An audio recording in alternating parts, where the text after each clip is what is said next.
이명박 정부 시절 국정원이 이른바 문화계 블랙리스트를 만들어 방송가에 압박을 가했다는 의혹과 관련해서 배우 문성근 씨를 비롯한 문화계 인사들이 최근 이명박 전 대통령을 검찰에 고소했는데요. 문화예술인들은 철저한 수사와 강력한 처벌을 해야 한다며 목소리를 높이고 있습니다.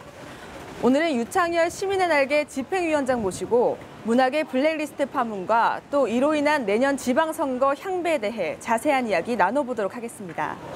위원장님 안녕하세요. 네, 반갑습니다. 오랜만입니다. 네, 문성근 씨 등이 주장하는 피해 사항은 어떤 것들이 있습니까? 문성근 선배님의 개인 피해 사실보다는 더 중요한 거는 MB 정부 시절에 국정원을 통해서 그런 문화예술계 블랙리스트를 만들었다는 것이고요. 그것으로 인해서 문화예술계의 정부 비판 세력을 퇴출시켜야 되겠다. 그리고 그것이 조직적으로 이루어졌다는 것이 더 중요하고, 지금 그 국정원에서 그렇게 관리를 했다는 것은 빙산의 일각입니다. 즉 뭐냐면 분명히 그것으로 인해서 방송사, 언론사, 그다음에 배급사, 더 밑으로 내려가서는 블랙리스트의 당사자의 문화예술인들이 피해를 봤다는 것이거든요. 그것에 대한 전면적인 조사가 이루어지지 않았다는 것이 더 중요한 사실이고, 앞으로 그래서 원세훈 전 국정원장 혼자서 한 일은 절대 아닐 것이다. 국정원에서. 즉 MB 정부의 대통령까지 아마 보고가 된 사실이 아닐까 봐서 전면적인 수사가 불가피하다. 그 사실이 더 중요한 것이죠. 네, 문성근 대표님의 혼자만의 피해 사실이 중요한 것이 아니고, 그 블랙리스트뿐만 아니라 문화예술계 전반에 걸쳐서 그러한 일들이 실제 피해자들이 있을 거고, 그러한 피해 사실들을 많이 지금 이제 취합을 해서 고소고발을 할 예정에 있습니다.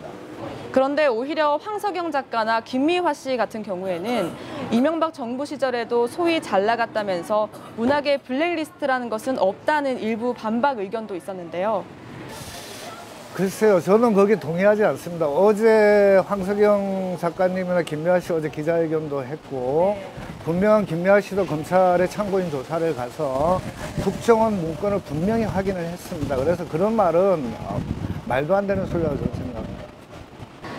야권 단일화 운동으로 알려진 문성근 씨의 국민의 명령에 대한 국정원의 방해 공작도 있었다는 증언도 있었는데, 이 위원장님이 계신 시민의 날개와 국민의 명령이 합병을 한다고요? 예, 그거는 제가 두 가지를 좀 나눠서 설명을 할게요. 그 국민의 명령의 방해 공작 증언이 아니고, 우리 문성근 선배님이 국정원에 들어가 그 문건을 확인했습니다. 검찰 조사에 들어가서 분명하게, 예를 들어서 SNS를 통해서 문성근을 종북 좌파로 몰아라, 그다음에 국민의 명령을 해체하도록 뒤에서 조정을 해라, 이러한 식으로 또 인쇄물 찌라시를 만들어서 뿌려라, 이것은 문건에 분명히 있었던 사실입니다. 이건 증언이 아닌 거죠. 근데 보통 국정원에서 시민단체를 와해를 시키려고 공작을 할 때는 회원들로 위장을 해서 들어옵니다. 들어와가지고 지도부를 흔들죠. 흔들어가지고 그 조직에 흠집을 내서 조직이 와해되도록 하는 것이 아주 고전적인 수법입니다. 그런 측면에서 우리 국민의 명령도 한동안 되게 힘든 시절이 있긴 있었습니다. 그리고 또 우리 사무국에서도 이번에 그 참고인 조사를 가서 다 증언을 또 다 했던 거고요.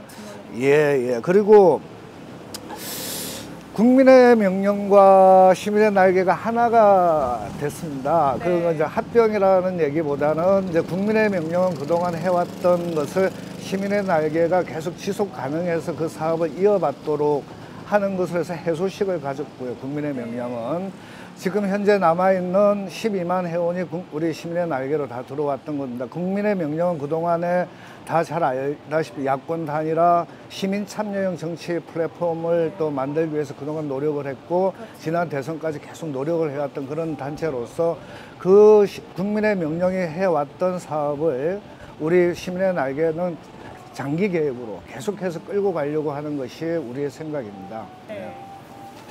문화계 블랙리스트 파문이 내년 지방선거에도 영향을 미칠까요? 글쎄요, 제가 생각할 땐 파괴력이 클 겁니다.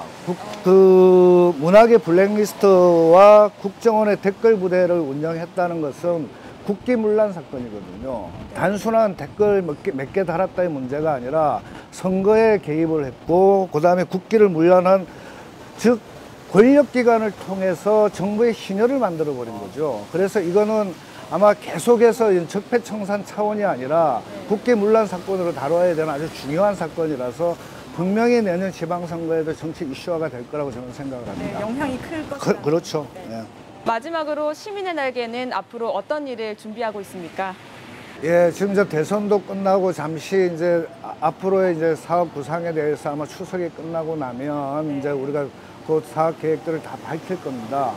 무엇보다도 가장 중요한 건 내년에 지방선거에도 우리가 정권 교체를 했지만 시민 참여형 정치 제도로 정착시키는 것이 우리 날개가 하고자 하는 그 중요 목적 사업이기 때문에 내년 지방선거에서도 즉 시민들이 직접 정치에 참여할 수 있도록 유도하는 사업들을 많이 할 거예요.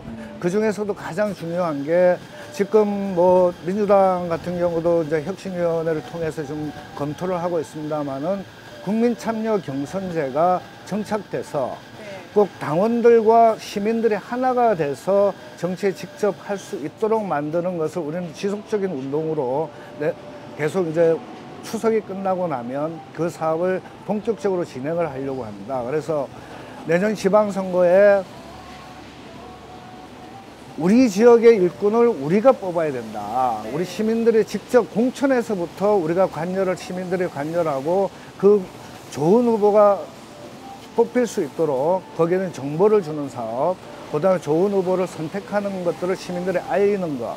그리고 요즘 이제 진보 민주 세력이 집권을 하고 나니까 뭐 이쪽으로 막 붙는 정치인들이 많거든요. 근데 그런 것을 걸러내는 작업을 우리 시민들이 직접 하려고 하는 것이죠. 그래서 새로운 정치를 만들어내는데 우리 시민의 날개가 기여를 하려고 지금 준비를 하고 있습니다. 그러니까 처음부터 끝까지 시민들이 참여할 수 있도록. 그렇죠. 이제 왜냐하면 온오프 결합정당과 모바일 시대는 직접 민주주의가 가능하거든요. 얼마든지 시민들의 의사표현을 촛불이 주는 의미가 바로 그겁니다. 그래서 우리는 촛불 정신을 실행하는 시민단체로서의 역할을 충실히 할 생각입니다.